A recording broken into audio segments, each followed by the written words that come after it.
But first, there are many arguments and differing opinions about this topic, and for some it's a question of profitability, for others it's a question of their very survival. So what are the main considerations when it comes to achieving sustainable economic development, and why is it so important?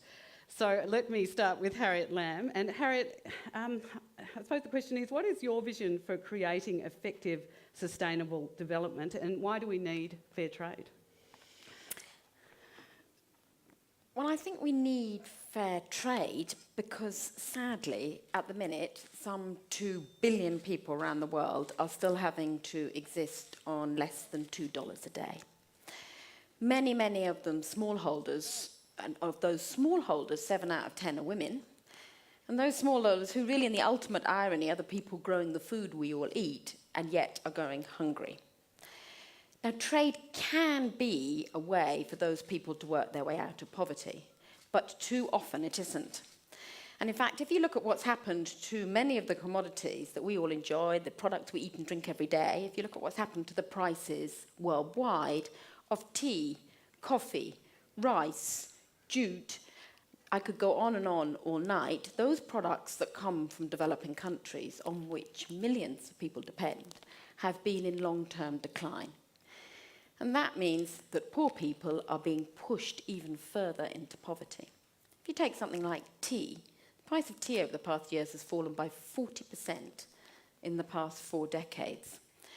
And what that means is I met a woman in Malawi who was a tea smallholder. She sold her tea to a major company whose tea is on sale in the British supermarkets.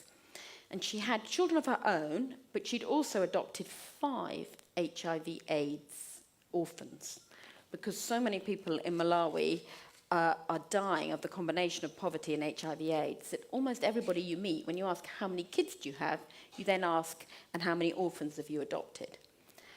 And I always think it's so humbling if I think of the fuss I would make if I adopted 1 extra child, that someone with so little had adopted 5. And I said to her, oh my goodness, how do you manage? She then told me how little she earned for her tea.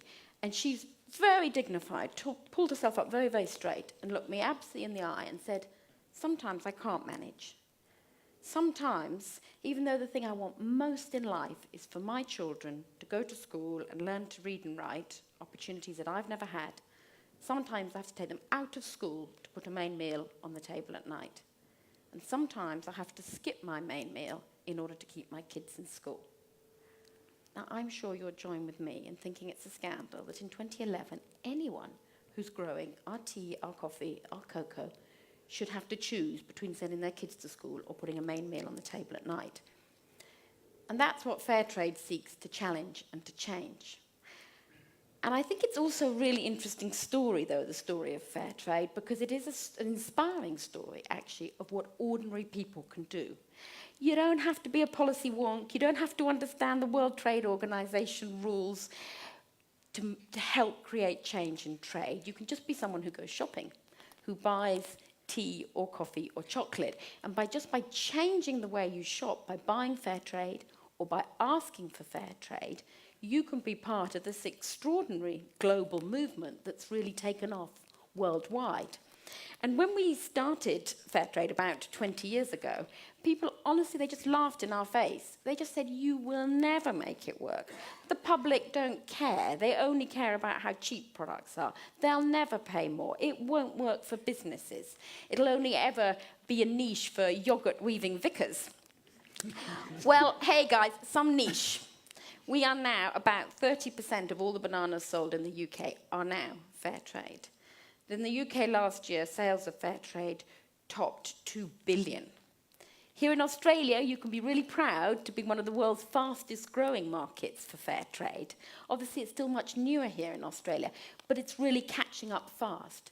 And when you've got companies like Cadbury Dairy Milk switching that iconic brand to fair trade, then we're really beginning to lever some change. And that's a change that's just been driven by ordinary people like you, asking for the products, congratulating the companies when they do the right thing, pointing out the wrong things they do as well, and really giving business permission to care.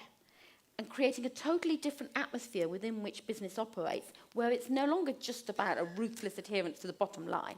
It's actually saying to business, we need you to step up to the plate and play your part in tackling poverty. And that's why today there's something like 1.5 million farmers and workers worldwide are now part of fair trade. And that can then be sustainable once you give people a break. Just to tell a quick story, to give an example of how it works, I went to visit some coffee farmers in Rwanda, in a district called Maraba. And coming out of the genocide 10 years ago, that was one of the poorest districts in Rwanda, devastated like everyone else by the genocide. And where the farmers were coffee farmers, they just picked their beans and they just sold them to the first middleman who came to the village. They had no idea where the coffee went, what it was worth, and they just sold it for giveaway prices. Now those farmers began to come together and organise, and they formed an organisation, a co-op, and they started to sell direct to a company who was buying on fair trade terms. If you go 10 years later to that same village, it is transformed, and it's been transformed by those women farmers coming together. If you go to that village now, there's a bustling market, because people have got money to buy fruit and vegetables, and so that has an economic ripple effect. There's a bank, again, a sure sign that people can save. There's actually 3 hairdressers, which in Rwanda is the key indicator of economic success. And there's a creche that's been built by the farmers. And these are the most innovative farmers I've ever met, because they're in touch with their market. They now know where their coffee goes, and they're thinking all the time, what can we do next?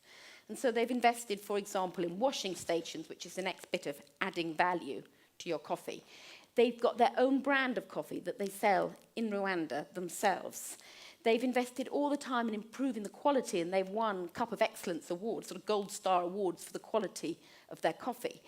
And today, the grandchildren of the coffee farmers are actually running these cupping and testing and quality stations.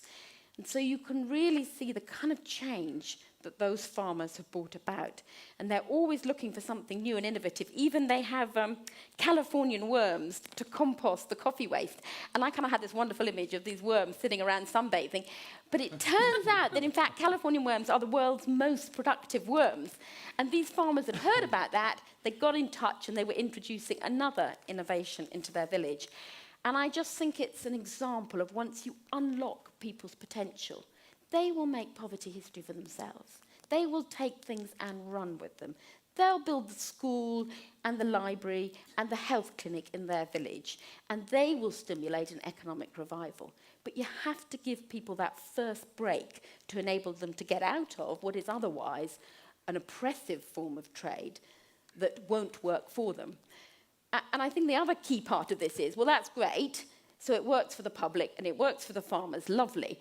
But also critical, clearly it's got to work for business in between, or this also won't be sustainable. And that, again, is the beauty of fair trade. It's not about charity. It's not about do-goody, here today, gone tomorrow, passing fad for businesses to look good. It's absolutely about changing the way companies do business and trying to put trading fairly right at the heart of the way they work so that you get that much longer transformation. And why it works for companies is if the public want it. If the customer's always right, if the customer says they want fair trade, they're right on that one too. And so if the customer wants it, then when a company switches to fair trade, the sales increase, and we've seen that time and time again. It helps the overall brand positioning of the company. It helps them attract and retain staff, the best staff, who can feel proud of their company because their company's doing the right thing. And critically, it can also help those companies bring long-term sustainable relations with the farmers on whom they depend. And just to very quickly finish with a last story about what were Cadburys.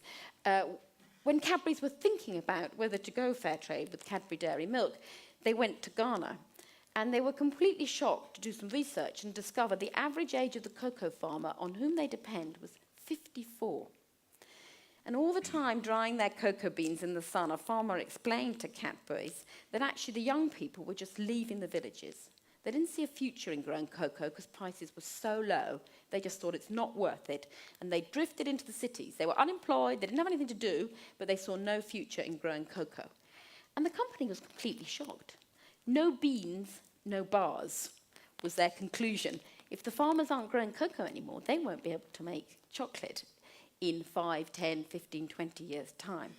And so it was absolutely clear to them that if they wanted to have that long-term sustainable relationship with the farmers, they had to make it worth their while to grow cocoa. And that meant paying a fair price and working with them in organised groups. And that was one of the key things that helped Cadburys decide to do fair trade. And so in that way, then it can work for the companies as well, and then it can be really sustainable because it's working for everybody who's involved.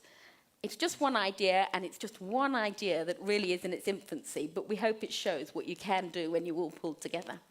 Hold those questions. I'm sure you'll have plenty of them, Harriet.